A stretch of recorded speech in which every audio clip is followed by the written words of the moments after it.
Di tengah gejolak politik dan narasi yang seringkali bias dari media global, sosok Kapten Ibrahim Traoré dari Burkina Faso muncul sebagai figur yang kontroversial, namun tak terhindarkan.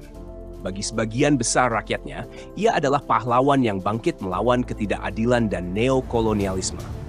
Namun, di koridor kekuasaan Barat, namanya sering disebut dengan nada kecemasan dan ketidakpercayaan.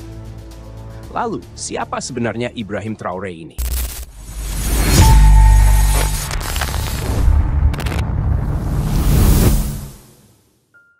Ibrahim Traoré lahir pada tahun 1988 dan dikenal sebagai seorang perwira militer yang relatif muda ketika ia memimpin kudeta kedua dalam rentang waktu kurang dari 1 tahun di Burkina Faso pada bulan September 2022.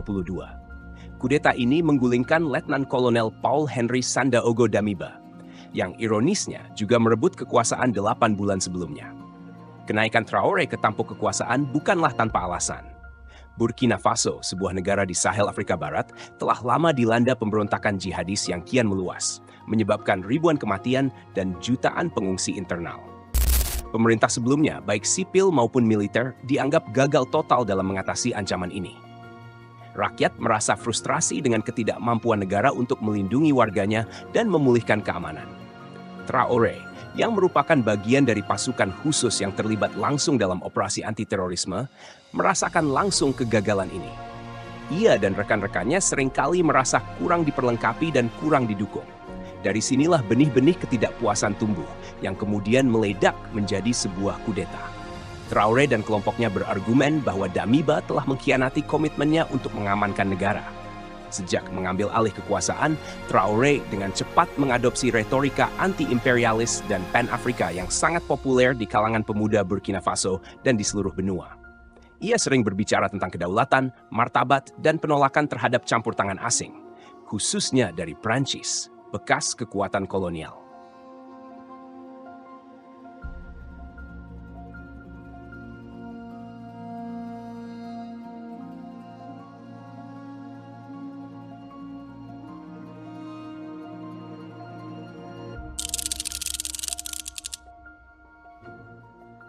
Ia berulang kali menegaskan bahwa prioritas utamanya adalah memerangi terorisme dan mengamankan setiap jengkal wilayah Burkina Faso.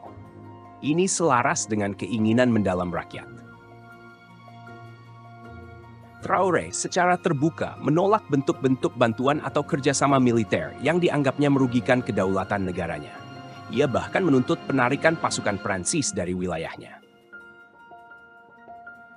Ada upaya nyata untuk mencari mitra baru di luar orbit tradisional Barat, seperti Rusia, untuk pasokan militer dan dukungan lainnya, menunjukkan keinginan untuk diversifikasi hubungan dan mengurangi ketergantungan.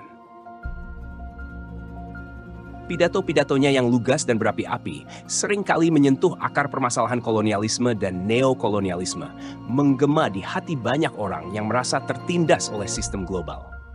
Ia sering muncul dengan seragam militer, menunjukkan kesiapan untuk bertindak. Bagi banyak warga Burkina Faso, Traoré adalah jawaban atas doa mereka, seorang pemimpin muda yang berani mengambil tindakan drastis untuk membela negaranya dari ancaman internal dan eksternal.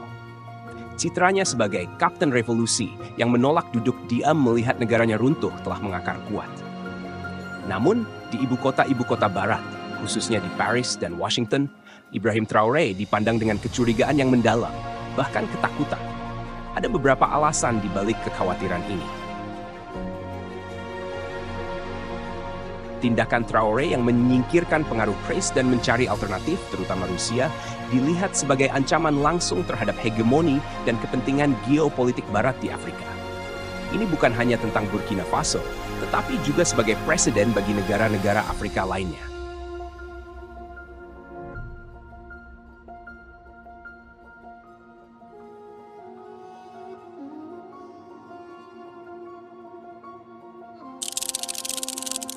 Serangkaian kudeta di Sahel, Mali, Burkina Faso, Niger, yang semuanya menunjukkan sentimen anti-Prancis dan pro-Rusia, menimbulkan kekhawatiran akan terciptanya sabuk kudeta yang tidak stabil dan tidak terkendali di kawasan strategis. Dari sudut pandang Barat, setiap kudeta militer adalah kemunduran bagi demokrasi dan tatanan konstitusional. Meskipun argumen Traoré berakar pada kegagalan pemerintah sebelumnya, Barat khawatir bahwa ini akan menjadi pola yang merusak upaya pembangunan demokrasi. Seperti halnya rezim militer lainnya, ada kekhawatiran dan laporan, meskipun seringkali sulit diverifikasi secara independen, mengenai potensi pelanggaran hak asasi manusia di bawah pemerintahan militer, terutama dalam operasi anti-terorisme yang intens.